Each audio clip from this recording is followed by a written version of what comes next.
क्या सिर्फ इसे एक संयोग माना जाए कि कल दोपहर को दिल्ली के जंतर मंतर पर देश में आग लगाने की धमकियां दी जा रही थी और शाम होते होते महाराष्ट्र के नागपुर में हिंसा भड़क गई। कल दिल्ली में मौलानाओं की भीड़ बीजेपी और आरएसएस को कोस रही थी और शाम होते होते नागपुर में आरएसएस हेडक्वार्टर के पास ऐसी हिंसा भड़क गई कि पूरा देश हिल गया। और मतलब ये सिर्फ इत्तेफाक है। आप देखिए पिछले कुछ दिनों से देश में चल क्या रहा है। कोई वक्फ के नाम पर देश में आग लगा देने की धमकी दे रहा है, कोई होली के लिए नमाज के टाइम में जरा सा एडजस्टमेंट करने पर भड़क जा रहा है, कोई टीम इंडिया के जीत का जश्न मना रही भीड़ पर हमला कर दे रहा है, कोई औरंगजेब का पुतला या धार्मिक कपड़ा जलाने का आरोप लगा तो उस पर मारने पर उतारू हो गया। कल रात से पूरा देश नागपुर में भड़की हिंसा की खौफनाक तस्वीरें देख रहा है, जिसमें सैकड़ों नकाबपोश लोगों की भीड़ हाथ में पेट्रोल बम, पत्थर, तलवार सब लेकर नागपुर को जला रही है। वो भीड़ जिसके बारे में यह दावा किया जाता है कि उसने चुन चुन कर हिंदुओं के घरों को टारगेट किया, सड़क पर हिंदू प्रतीक वाले स्टिकर्स लगे वाहनों को टारगेट किया। वो भीड़ जो पुलिस को भी कुल्हाड़ी मारने से नहीं डरी बॉस। नागपुर में भड़की ऐसी हिंसा ने पूरे देश को हिलाकर रख दिया। सवाल पूछ रहे हैं लोग कि क्या औरंगजेब प्रेमी अब उसकी कब्र बचाने के लिए दंगा करेंगे? क्या औरंगजेब का एक पुतला जलाने पर नागपुर को जला दिया जाएगा? क्या औरंगजेब की कब्र के खिलाफ हुए प्रदर्शन से इतना चिढ़ जाएंगे कि मारकाट मचाने पर आ जाएंगे क्या? और वो भी उस औरंगजेब के लिए जिसने छत्रपति संभाजी महाराज पर अत्याचार की सारी हदों को पार कर दिया, जिसने कई हिंदू मंदिरों को तबाह किया। महाराष्ट्र तो छत्रपति शिवाजी महाराज और छत्रपति संभाजी महाराज की धरती है। वहां औरंगजेब के लिए इतना प्रेम कि नागपुर जला दिया जाएगा क्या? नागपुर में जो हिंसा भड़की उसका कनेक्शन औरंगजेब से इसलिए है क्योंकि कल नागपुर समेत महाराष्ट्र के अलग अलग जगहों में औरंगजेब की कब्र को हटाने के लिए प्रदर्शन हुआ था।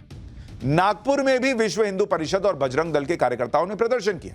इस प्रदर्शन के बाद ऐसी हिंसा भड़की जो रोंगटे खड़े कर देने वाली है, क्योंकि हिंसा से जुड़ी भयानक जानकारी आ रही। जैसे चश्मदीदों ने बताया कि चुन चुनकर हिंदू घरों को टारगेट किया गया, एक डीसीपी पर कुल्हाड़ी से हमला किया गया। हिंसा में डीसीपी स्तर के 3 अधिकारी घायल हुए, पुलिस कर्मियों पर पथराव हुआ, 33 घायल हैं। हिंसा के बाद ट्रक भरकर बड़े बड़े पत्थर मिले हैं। ऐसे वीडियो हैं जिसमें उपद्रवी तलवार लहराते हुए दिखते हैं।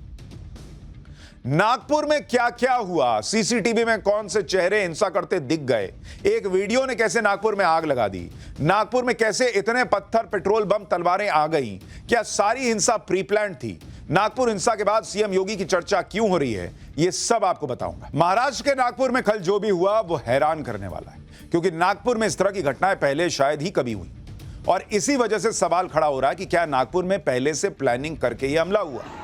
नागपुर हिंसा के हर एंगल के बारे में आज आपको बताऊं, लेकिन सबसे पहले आपको दिखाता हूं नागपुर में हुए हमले की डरावनी तस्वीर। ये तस्वीरें सीसीटीवी में कैद हुई। इसमें साफ साफ दिख रहा है कि कैसे दर्जनों लोग, आप तस्वीर देखिए बॉस, अचानक हथियार लेकर गली में घुस रहे हैं। गली में घुसते ही पत्थरबाजी कर रहे हैं, गाड़ी फोड़ दे रहे हैं। वो तो शुक्र है वहां लोग बाहर उस तरह से नहीं थे, नहीं तो पता नहीं जो लोग होते उनके साथ क्या करते ये लोग। गाड़ियों में तोड़फोड़ की, हमला करने के बाद जैसे भीड़ आई थी वैसे ही लौट गए। खास बात यह भी है कि सभी के हाथ में लाठी, डंडे और हथियार पहले से थे, यानी प्लानिंग तो थी बॉस, क्योंकि अचानक से 10 मिनट पहले कुछ हुआ और ये लोग आ गए, ऐसी तस्वीर लग नहीं रहा देखते। और आप हमलावरों की संख्या देखिए, एक साथ इतने सारे लोग हथियार लेकर हमला करने आ जाएं तो कोई भी जो है वो हैरान रह जाएगा, कांप जाएगा। आप देखिए ना, इतनी भीड़ कहां से आ गई। यही नागपुर में भी हुआ।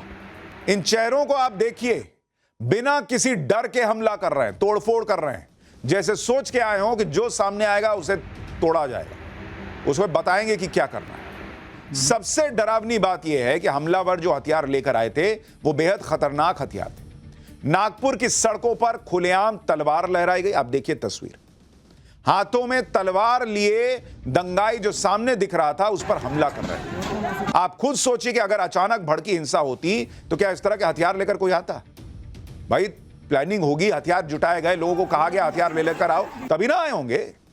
सिर्फ तलवार ही नहीं बल्कि पत्थर, कटीले तारों से बंधे हुए डंडे, पेट्रोल बम, खंजर, ये सब दंगाइयों के पास दिखा है बॉस, सब दंगाइयों के पास दिखा। कटीले तारों से बंधे हुए डंडे भी आ गए बिना तैयारी के। हमले के चश्मदीद तो यहां तक कह रहे हैं कि जैसे हमलावरों के पास औरंगजेब के जमाने के भी हथियार थे। एक बार सुनिए चश्मदीद क्या बता रहे हैं, फिर और एक एक चीज दिखाता हूं आपको। 400 लोग थे कम से कम, और पूरे पेट्रोल के बोतल थे उनके हाथ में। क्या क्या हथियार लेकर गए थे? औजार थे, तलवारें थी, बहुत सारे औजार थे। ऐसा कुछ तो औजार ऐसे थे कि हम उसका नाम भी नहीं बता सकते हैं। तलवार चमकती हुई थी, मेरे पास उसकी वीडियो में आपको वीडियो भी बता सकता हूँ उसकी। ऐसा लग रहा था कि औरंगजेब के जमाने के जो तलवार हथियार थे वो तक के ऐसा लग रहा था हमको थे उनके पास। धारदार हथियार भी लाए थे? पत्थर भी थे, पत्थर थे, लकड़ियाँ थी, तलवारें थी उनके पास, पाइप थे लोहे के। दंगाइयों की भीड़ ने किसी को नहीं छोड़ा। जब हिंसा की खबर पर पुलिस पहुंची तो पुलिस पर भी हमला कर दिया गया। ये तस्वीरें देखिए आप, चिटनिस पार्क इलाके में जब पुलिस ने दंगाइयों को रोकने की कोशिश की तो दंगाइयों ने पुलिस पर भी हमला शुरू कर दिया। बड़े बड़े पत्थरों से पुलिस पर अटैक किया। आप देखिए पुलिस भाग रही है भाई, वो बाइक चलाने वाला हेलमेट पहन के पुलिस भाग रही है। हमलावरों ने चेहरे ढके हुए थे। हमले से बचने के लिए पुलिस वाले गली में पीछे की तरफ भागे। दंगाइयों के हमले में कई पुलिस वाले घायल हुए। एक डीसीपी पर कुल्हाड़ी से हमला किया गया जिससे उनके हाथ में गहरी चोट लग गई। ये देखिए कुल्हाड़ी से हमला हो रहा है। इलाज के लिए डीसीपी को अस्पताल में भर्ती कराना पड़ा। घायल डीसीपी से खुद मुख्यमंत्री देवेंद्र फडणवीस ने फोन पर बात की, वीडियो कॉल करके घायल डीसीपी का हाल जाना। आप समझ सकते हैं कि दंगाइयों का हमला कितना भयंकर था। भाई जो भीड़ आप सोच रहे हैं पुलिस वालों पर कुल्हाड़ी से हमला कर रही है, वो किस तरह का मंसूबा लेकर आई होगी। सीएम देवेंद्र फडणवीस ने कहा कि हमला करने वालों को किसी कीमत पर बख्शा नहीं जाएगा। एक बार मुख्यमंत्री को भी सुनिए। ठीक है, तुम्हें चांगलं तिथे मैं स्वयं इन सारी घटनाओं पर नजर रखकर हूं। मैंने पुलिस कमिश्नर को यह कहा है कि कानून व्यवस्था बनाने के लिए जो भी कड़े से कड़े कदम उठाने की आवश्यकता हो वो उठाए जाए और शांति को बनाया जाए। अगर कोई दंगा करता है, कोई पुलिस पर पत्थर फेंकता है, कोई समाज में तनाव निर्माण करता है तो ऐसे सभी लोगों के ऊपर कड़ी से कड़ी कार्रवाई की जाए। नागपुर हिंसा के दौरान उपद्रवियों ने जानबूझकर पुलिस को टारगेट किया। इस घटना में सबसे ज्यादा पुलिस वाले ही घायल हुए। 30 से ज्यादा पुलिसकर्मी घायल हुए हैं। पुलिस पर तलवार, पत्थर सबसे हमला हुआ। हिंसा में अब तक 5 एफआईआर दर्ज की गई हैं। 45 से ज्यादा लोगों को हिरासत में लिया गया है। 38 टू व्हीलर, 10 से ज्यादा कारों को नुकसान पहुंचाया गया। 2 जेसीबी, 1 क्रेन को भी टारगेट किया गया। हिंसा में 5 स्थानीय नागरिक भी घायल हुए हैं। दंगाइयों की भीड़ ने सिर्फ गली और आप देखिए मोहल्ले में ही पत्थरबाजी नहीं की। स्थानीय लोगों का आरोप है कि दंगाइयों ने धार्मिक प्रतीक देखकर घरों को निशाना बनाया। जिन घरों के आगे तुलसी का पौधा था या फिर जिसके बारे में कंफर्म था कि यह हिंदू का घर है, आरोप लग रहा है कि उन्हीं पर हमला हुआ। लोगों ने घरों के अंदर से खुद वीडियो बनाए भाई, जिनमें हमलावर नारेबाजी करते हुए हमला करते दिख रहे हैं। एक बार रिपोर्ट देखिए। यहाँ पर ये महिला हैं, इनके भी घर में जो है एक बूढ़ी माँ जो है वो घर में अकेली थी। घर को तभी जलाने की कोशिश की गई थी। मैं आपको तस्वीरें दिखाना चाहूंगा इस घर के भीतर जाकर।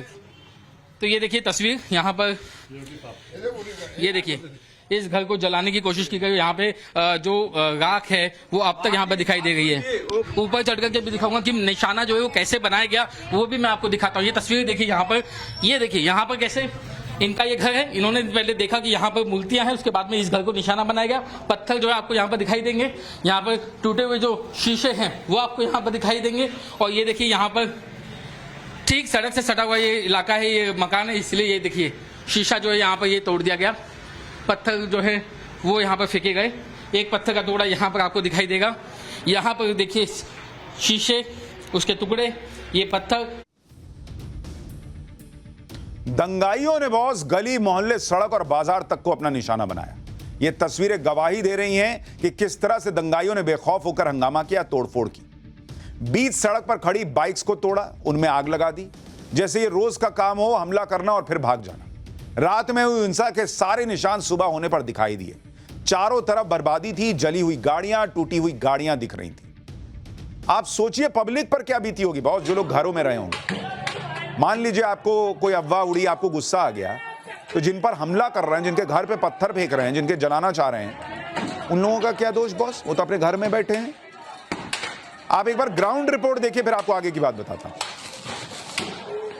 इस गाड़ी के शीशे जो हैं वो टूटे हुए हैं। सिर्फ एक तरफ से ही नहीं बल्कि चारों तरफ से इस गाड़ी को अपना निशाना बनाया गया है।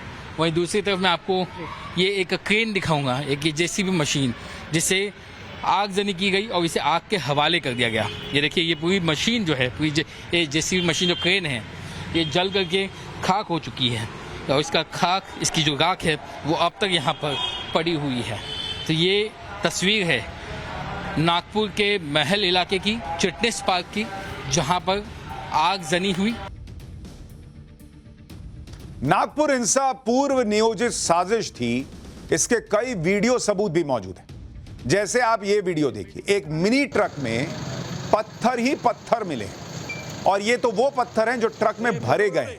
ऐसे सैकड़ों पत्थर सड़कों पर बरसाए भी गए।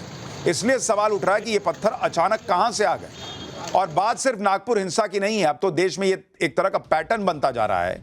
जहां भी इस तरह की हिंसा भड़कती है वहां पत्थरों का ढेर लग जाता है। और कई बार हर कोई पूछता है, भाई ये इतने पत्थर कहां से आते हैं? गुस्सा तो मान लीजिए एक सेकंड में बीपी हाई हुआ हो गया, गुस्सा तो कभी भी आ सकता है, लेकिन ये पत्थर कहां से आ जाते हैं? ये पत्थर चलाने वाली भीड़ कहां से आ जाती है? खुद मुख्यमंत्री फडणवीस ने विधानसभा में कहा कि ऐसा लगता है कि जानबूझकर इस तरह का दंगा किया गया। ट्रकों में भरे पत्थर मिले हैं, छतों पर पहले से पत्थर रखे गए थे, हथियार भी मिले हैं, दंगाइयों ने खास घरों को ही टारगेट किया, ये मुख्यमंत्री कह रहे हैं। हिंसा पूर्व नियोजित थी, इसकी एक और बड़ी वजह कल की टाइमलाइन में छिपी है। हिंसा पर विधानसभा में सीएम फडणवीस ने जो बताया, उसके मुताबिक सोमवार सुबह 11:30 बजे विश्व हिंदू परिषद और बजरंग दल के कार्यकर्ताओं ने नागपुर के महल इलाके में प्रदर्शन किया था। कार्यकर्ताओं ने औरंगजेब की कब्र हटाने की मांग की। भाई उनका मन है कि हट जाए, लेकिन उन्होंने पत्थर नहीं चलाया, शहर नहीं जलाया, उन्होंने प्रदर्शन किया कि भाई इनको हटाना चाहिए, इसको हटाना चाहिए। इस प्रदर्शन के दौरान एक सांकेतिक कब्र जलाई गई, लेकिन इस पर विवाद हो गया। शिकायत मिलने पर पुलिस ने विश्व हिंदू परिषद और बजरंग दल के कार्यकर्ताओं के खिलाफ धार्मिक भावनाओं को भड़काने का केस भी दर्ज किया। लेकिन इसके बीच शाम होते होते एक वीडियो वायरल हो गया जिसमें औरंगजेब के पुतले को आग लगाई जा रही थी और उसके नीचे जो कपड़ा था वो हरे रंग का था और उस पर कुछ कहा जा रहा है कि धार्मिक टेक्स्ट लिखा हुआ था। इसके बाद 200 से 300 की भीड़ ने नारेबाजी शुरू कर दी, हिंसा की धमकी दी। पुलिस ने हल्का बल प्रयोग कर हिंसा पर उतारू भीड़ को हटा दिया। सीएम फडणवीस ने बताया कि प्रदर्शनकारियों को थाने पर आकर शिकायत करने के लिए कहा गया और इसी दौरान हिंसा और भड़क गई। यानी कुल मिलाकर नागपुर हिंसा को यह एंगल दिया गया कि यह हिंसा औरंगजेब की कब्र के खिलाफ हो रहे प्रदर्शन के वजह से नहीं हुई, ना ही औरंगजेब के पुतले को जलाने की वजह से भड़की, बल्कि कोई धार्मिक टेक्स्ट को जलाया गया इसलिए हिंसा भड़की। भाई ऐसा नहीं होना चाहिए था। अगर हुआ भी कि भाई धार्मिक टेक्स्ट जला या अफवाह उड़ी, जो भी कि ऐसा हो गया है, तो ऐसा नहीं होना चाहिए था। किसी की धार्मिक भावना नहीं आहत होनी चाहिए। लेकिन होगा अगर मान लीजिए कर दिया किसी ने, तो उनका वीडियो दिखा के पुलिस से एफआईआर करा के केस ना करना था कि पूरा शहर जला देना तरीका है। एआईएमआईएम के अध्यक्ष असदुद्दीन ओवैसी भी यही तर्क दे रहे हैं और हिंसा को जस्टिफाई करने की कोशिश कर रहे हैं। एक बार असदुद्दीन ओवैसी को सुनिए, फिर बताता हूं कैसे ओवैसी धार्मिक टेक्स्ट को जलाने की बात करके खुद ही फंस गए। तो आपने क्या किया कि कुरान की जो आयतें हैं, जो वर्सेस हैं कुरान के, जो एक कपड़े पर लिखी जाती हैं, उसको आपने जलाया। और जब ये हरकत हो रही थी तो उसी वक्त जाकर मुकामी वहाँ के जो मुसलमान और हिंदू लोग थे, जाकर कंप्लेन किए डीसीपी को कि इसको रुकवाइए। देखिए ये जो कपड़ा है जिसपे कुरान करीम के आयतें लिखी हैं, वर्सेस लिखी है, मत करिए। जलाया गया, एक्शन नहीं लिए। उसके बाद शाम में ये सब चीज़ें हुई। मैं उसका कंडेम करता हूँ वायलेंस का, मगर इसको टोटल देखिए आप कि जो स्टेटमेंट्स एमिनेट हुए हैं, जो स्टेटमेंट दिए गए हैं मिनिस्टर्स की तरफ से, अभी भी दिए जा रहे हैं, भाई आप रूल ऑफ लॉ को फॉलो करिए ना। असदुद्दीन ओवैसी कह रहे हैं कि धार्मिक कंटेंट को जलाया गया और पुलिस ने एक्शन नहीं लिया, इसलिए हिंसा भड़क गई। बॉस, पहली बात तो यह कि मान लेते हैं कि धार्मिक टेक्स्ट को जलाने की हिमाकत हुई, तो क्या इसके लिए शहर को फूंक डालेंगे? दूसरी बात, जब दोपहर में पुलिस ने शिकायत के आधार पर एक्शन लिया था, वीएचपी और बजरंग दल के खिलाफ केस दर्ज किया था, तो फिर शाम को हिंसा क्यों भड़की? तीसरी बात, अगर धार्मिक टेक्स्ट को जलाने का गुस्सा था तो उसके खिलाफ शिकायत करनी चाहिए थी, जैसे दोपहर में की थी। और अगर पुलिस एक्शन नहीं लेती तो क्या भीड़ को हिंसा का लाइसेंस मिल जाएगा? क्या अगर पुलिस ने एक्शन नहीं लिया तो उसके बाद आप शांतिपूर्ण प्रदर्शन नहीं कर सकते थे? आप कहते भाई कि हम धरना दे रहे हैं, हमारी मांग नहीं सुनी जा रही। इसलिए यह थ्योरी मजबूत दिख रही है कि यह हिंसा जानबूझकर भड़काई गई। वीएचपी की तरफ से जो सफाई आई है उसमें कहा गया कि जिस हरे कपड़े को लेकर हिंसा की गई उस पर कोई धार्मिक टेक्स्ट नहीं था। एक बार वीएचपी के नेताओं को भी सुनिए वो क्या पक्ष रख रहे हैं। नहीं, पूरी जो खबर है वो निराधार है। कोई भी किसी प्रकार का आयात नहीं जलाई गई, ये निराधार खबर है। कब्र के ऊपर जो हरा कपड़ा रहता है वो कपड़े को जलाया है। आप लोगों को एक बार फिर से मैं बता देता हूँ कि सिर्फ हरे कपड़े को जलाया है, कोई आयात लिखा हुआ कपड़ा नहीं था। सुनियोजित तरीके से उन्होंने दंगे फैलाए हैं। कुछ सवाल इस देश के मुसलमान भाइयों से भी है। चलिए थोड़ी देर के लिए मान लिया जाए कि आपकी धार्मिक भावनाएं आहत हुई, कि किसी ने धार्मिक चादर जला दी या ऐसी अफवाह उड़ी कि ऐसा हुआ, तो क्या शहर जला देना सही तरीका है क्या? मैं खुद कहता हूं कि किसी के धार्मिक चिन्ह का अपमान नहीं होना चाहिए, चाहे हिंदू हो, मुसलमान हो, सिख हो या ईसाई हो। लेकिन अगर ऐसा हो जाए तो क्या दंगे कर देना सोल्यूशन है क्या? और सबसे बड़ा सवाल तो यह है कि रमजान के पाक महीने में आगजनी करना, पत्थर चलाना, कुल्हाड़ी चला देना, लोगों को घायल कर देना, यह सब धर्म का अपमान नहीं है। रमजान का पाक महीना चल रहा है ना, उसमें यह सब करना अलाउड है क्या? भाई रमजान तो आपके कंट्रोल का टेस्ट लेने वाला महीना है ना, तो ये सब दंगे करके आप अपने ही धर्म को बदनाम नहीं कर रहे हो। और जो लोग सोशल मीडिया से लेकर दूसरी जगह ऐसे दंगाइयों का समर्थन कर रहे हैं, वो धर्म का अपमान नहीं कर रहे हैं।